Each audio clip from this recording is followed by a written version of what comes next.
we've constantly been in touch with brands. We've been listening to what they're looking for. And I think there are brands who know what to do in terms of building a brand. There are those who do not necessarily know. And then there are a lot of brands who say that, yes, I have done what I think is right, but how do I measure? How do I know if I'm doing the right things? If my goal is to improve awareness, what should I be investing in? And really, like, what all of that has told us is that in order to make brands successful at brand building, it needs to be measurable.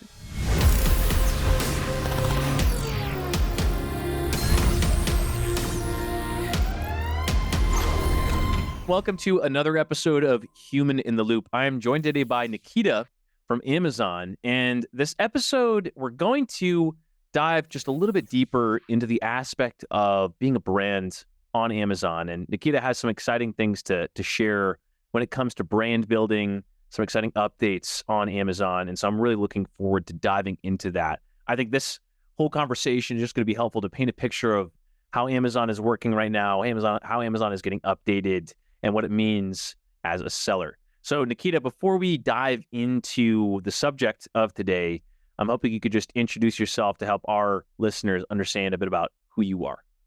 Awesome. Thanks a lot, Camden. Super excited to join this one. A bit about me. This is actually my second stint at Amazon. I joined Amazon in 2013 in India when it hadn't even launched. Wow. So I was like part of the team that launched Amazon in India.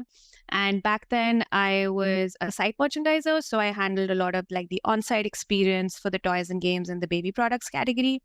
Then I left Amazon for the next 5 years and worked with brands of different stages, launched brands, soon to be launched brands, and kind of helped them go from like zero to becoming a household name. And this was across different industries. And it's interesting how like the one learning that I had through that time is that building a brand is such a continuous process and it takes so much time, so much effort, and there isn't like a one size fit all sort of approach. And then there are all these channels that you can use, right? And as I did a lot of the work in the brand building space, I started to go deeper in the influencer marketing space, which then brought me back to Amazon late 2020. And I rejoined to launch the fashion influencer program in India. And then I moved to the US, to New York about a year and a half ago.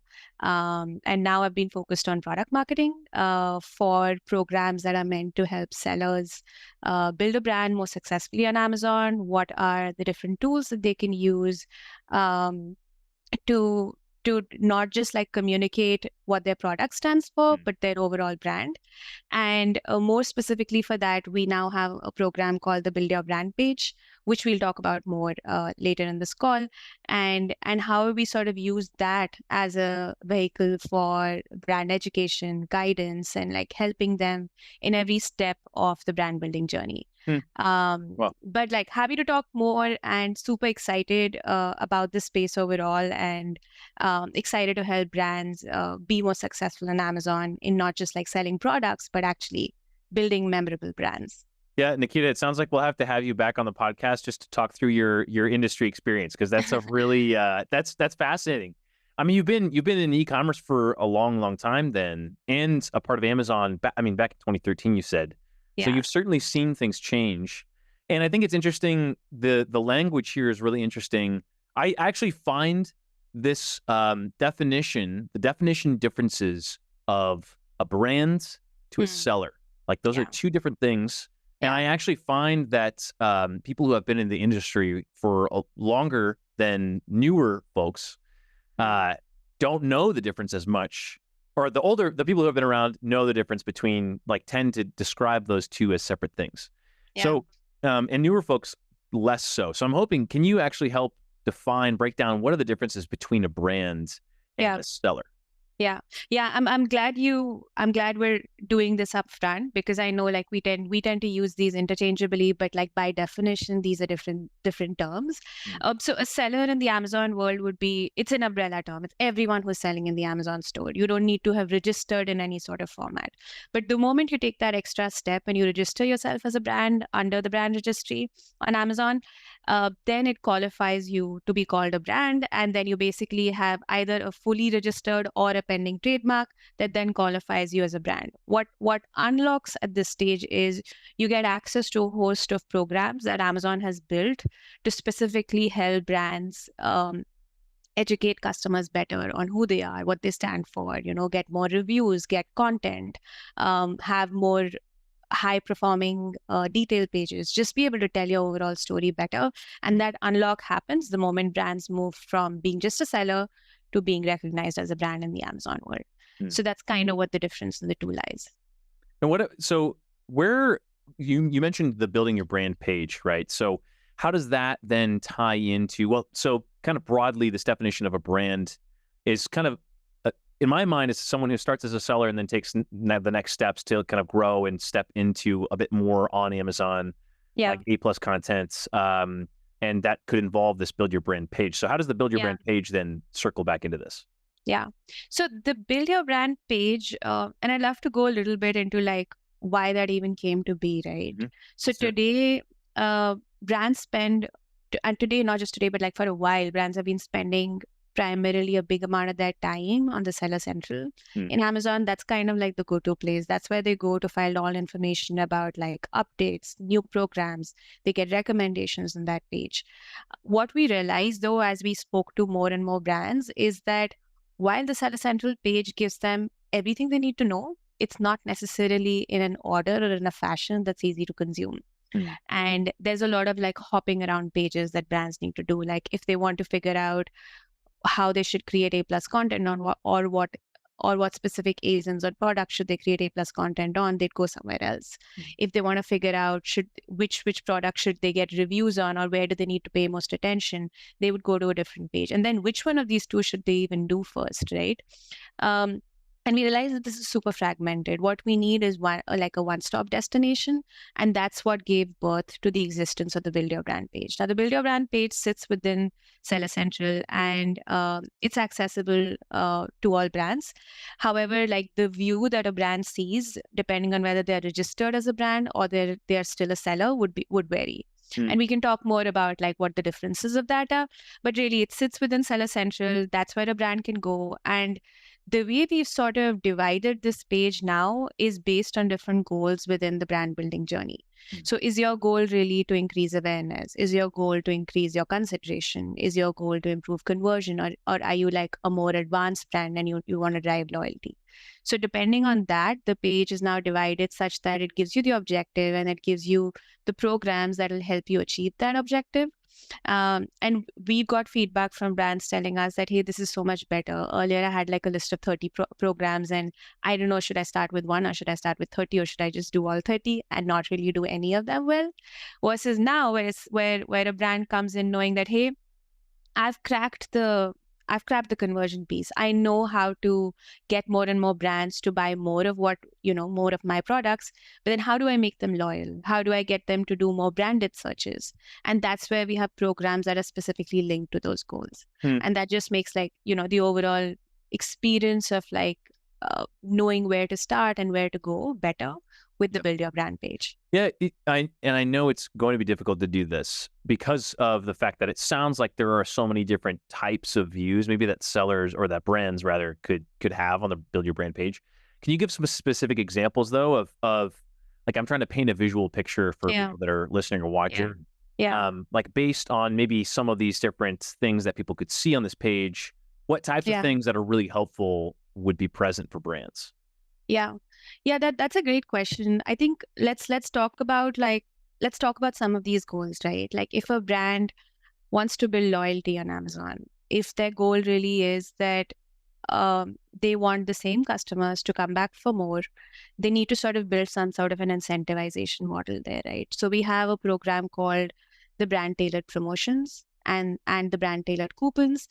And what that does is it allows brands to specifically offer discounts depending on where that customer is in the shopping journey. And now, is it really brand tailored promotions that a brand should use to drive loyalty, or is it some other program? They didn't have a way to like kind of differentiate this for themselves earlier, but now they do because it's linked to a certain goal. The other interesting thing with the Build Your Brand page is that now we've offered brand building metrics. So what that means is that, like, if I'm saying that, go after building your brand loyalty as a goal, you can actually have a metric that defines what your, like your loyalty score today is, versus simply like hitting in the dark and not knowing where it lands and not having any existing benchmark. Similarly, like if a brand is looking to improve their branded awareness, we have a metric called the branded search ratio, which basically tells a brand that how many, like what kind of a ratio of their searches were actually branded, which means that the customer has actually typed in the name of that brand, and that's how they've landed on their product detail page, versus putting something more generic and then finding their way to that brand. So like now brands have metrics that allow measurability, that allow trackability and some sort of benchmarking.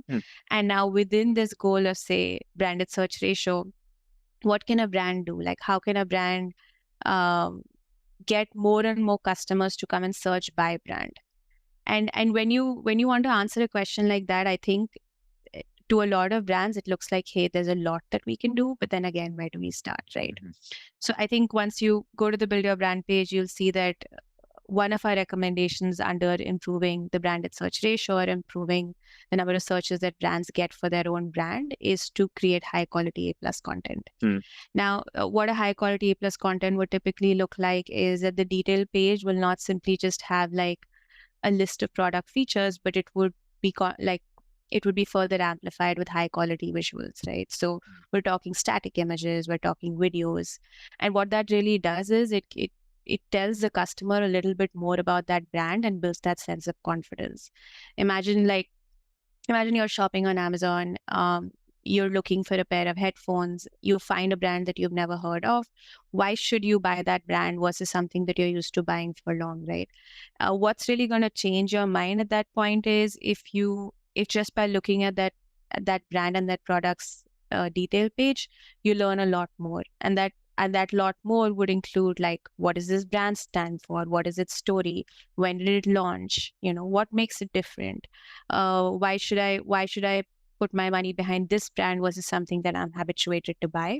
And then going really deeper into like product features, going even deeper and getting customer reviews. And we have a program called Wine, which brands can use to get a lot of reviews from customers who are active reviewers, and they know what customers are looking for from a review. So these are honest reviews, but super detailed.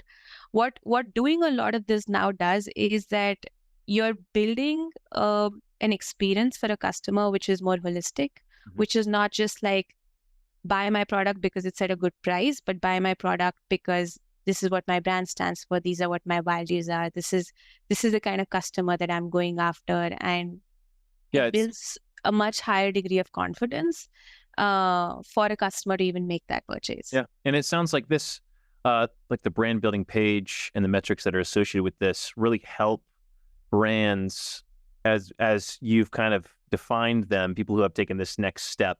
In Amazon, become brands in the social sense, in the sense that they're creating like a brand identity for themselves. Right. And it sounds like this page is kind of a hub to help people do that. So you mentioned A+ content, the brand building metrics, the Build Your Brand page. How does that tie into A+ content? Is there data associated with that, or is it like making sure that you have A+ content? What is the connection between those two? Yeah. So I think a lot of the investments that brands make into different programs within the Amazon world will help improve all of these metrics directly or indirectly, right? Like the moment a brand has invested in building high quality A+ content, that's going to feed into a lot of steps in their brand building journey. It's going to improve their branded search ratio because now the brand has managed to build some kind of a memorability and a recall for themselves, which did not exist earlier, which would lead to more and more customers actually searching by their brand name. Similarly, if they've provided the right kind of offers to brands, there's a higher chance that they're going to build a base of customers that keep coming back and does improve their loyalty metrics. Similarly, if they have great reviews, they'll improve their overall star rating, which would make it easier for more and more customers to actually consider this brand that they were not doing earlier, right? And with the view on the brand building of the build your brand page would differ depending on whether the brand is registered in brand registry as a brand and has an existing or a pending trademark, versus if a brand is not yet registered as a brand. The build your brand page with its recommended programs is available to both kind of viewing experiences. Yep. But these specific metrics that I mentioned will only be available to those brands that are registered as a brand. Got it. However, like what the right programs are linked to a certain goal in the brand building journey will be available to everyone. What other, so we're kind of talking about the current state of things. Are there any other big changes that you think that are coming or that have been really recent maybe that you think sellers or that brands should be really excited about? Yeah. So I think that the big thing has been that we've constantly been in touch with brands. We've been listening to what they're looking for. And I think there are brands who know what to do in terms of building a brand. There are those who do not necessarily know. And then there are a lot of brands who say that, yes, I have done what I think is right, but how do I measure? How do I know if I'm doing the right things? How do I know if my goal is to improve awareness, what should I be investing in? And really, like, what all of that has told us is that in order to make brand building, make brands successful at brand building, it needs to be measurable. Yep. So I think the big thing really for us was with the recent launch of the brand building metrics on the Build Your Brand page, what we've done now is fill that gap and made brand building more measurable. And like what that does is like you basically have like clearly tangible metrics, and you can link those back to the steps that you've taken. And you can also then study your metrics over a period of time, because this metric also provides you like a benchmark over time. Yeah. And that just gives you like a trend line of, okay, I spent enough amount of time and resources to build grade A+ content versus I put some resources behind building an active base of reviews for my new product. What has that really done to different steps of my brand building journey? That measurability has just made more and more brands feel more motivated to actually invest in this, versus it being something that's like out in the open.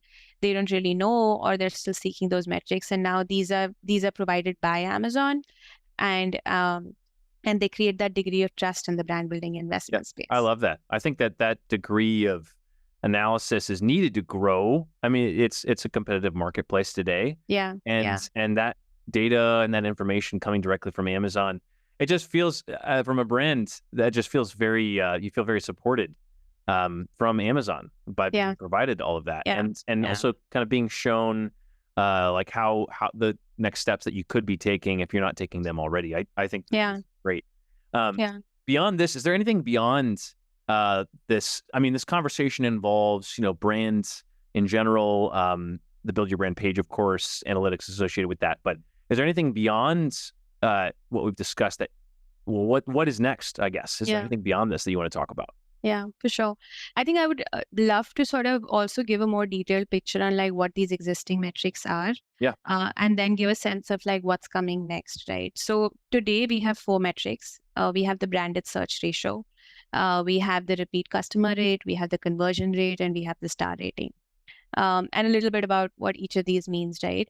So the branded search ratio is basically telling a brand what is the percentage of their searches which are related to their brand name specifically versus generic searches. So like out of the total impressions, what part of them are branded impressions? Nice.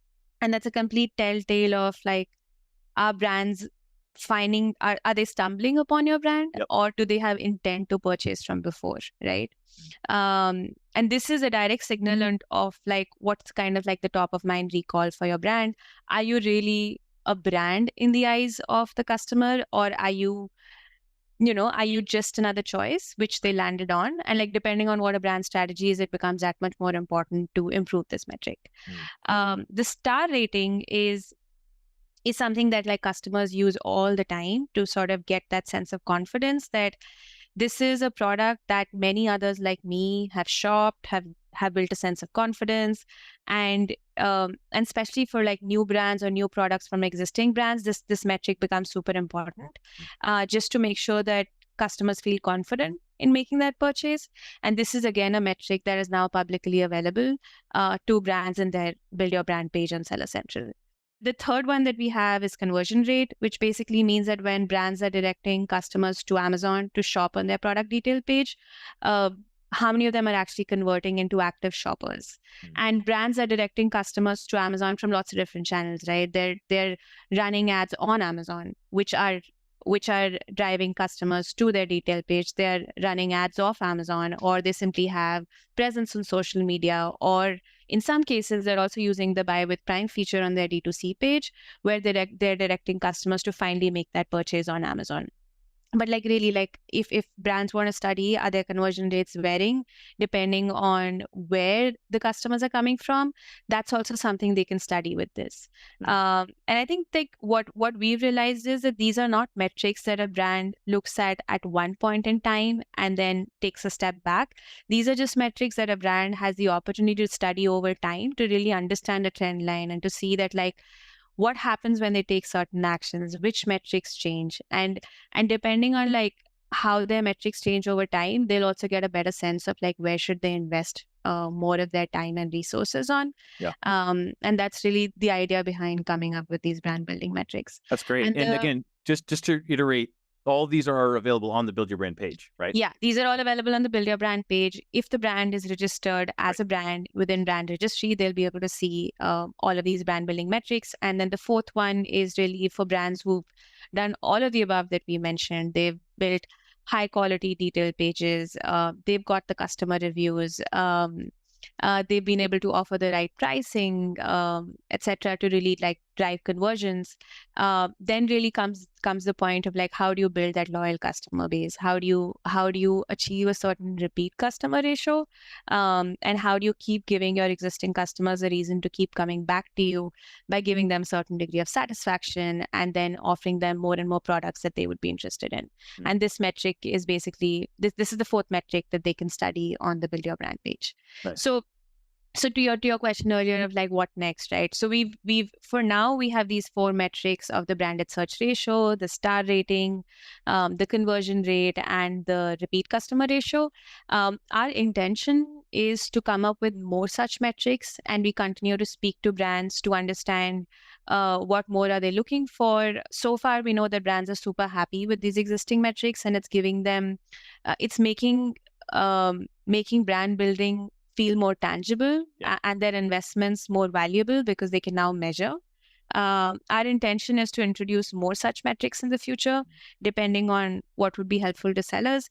And then as time goes, our North Star really is to make some of these recommendations and metrics more personalized. And like I said some time ago, that like we heard from brands that when they come on the Seller Central page, they sometimes feel an information overload.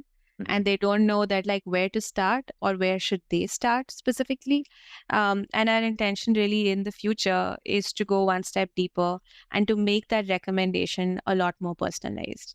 So depending on like if you're an existing brand and you have a host of products, but you're now looking to say open into a subcategory, or you're looking to launch new products or new variants, what should really be the metrics that are important for you in your journey, and also depending on the kind of customer base and the kind of success you're already seeing on Amazon, what should your focus area be versus another brand which is listing their first product, right? And these are two very different journeys. And we understand that the focus areas, in terms of what should be the first attention area versus the second versus the third, can vary. And we want to be able to make this whole process a lot more sequential, so that it's also like more easily digestible for brands to act on. Yeah, that makes sense. And we continue to keep speaking to our existing brands to understand that how do we sort of make this experience more valuable for them. And I think personalization is really going to be the future in this space. Yeah, I agree. I think that that's great. I think that's a good challenge to provide more data without complicating things too much. And that's Yeah. a challenge at Takeometrics as well. Because we're fans of having a lot of data and giving our customers access to a lot of data as Yeah. well. And I think that where this is and where this is headed it's a really good blend of providing data while also providing kind of good, clear steps for what to do next. So that's exciting to hear that that's being taken into consideration, taken into account as this changes and evolves. The last question, we're landing the plane of the conversation here. Is this everything we've talked about, the build your brand page, the metrics, is this available to everyone right now? Yeah, so it's available to all brand owners worldwide. But in order to have access to these brand building metrics, these 4 brand building metrics that I've mentioned today, the brand needs to be registered as a brand within brand registry. If they're not a brand owner, the view will be different. But for those who are registered as brand owners, they have access to this information. And what we've sort of built in further is like a primary user access to this. So today, only primary users have access, and primary users can grant access or delegate access to others. And I think the way to do it is like there's like a permission page in the settings in Seller Central, so they can really just go there and grant access to more. And for brands to really land on the Build Your Brand page, within Seller Central, we have a tab, which is the Brands tab, under which we then have the Build Your Brand page. Once they land on the Build Your Brand page, and if they're registered as a brand owner in brand registry, they'll see the 4 goals that I mentioned and the metrics linked to those 4 goals today.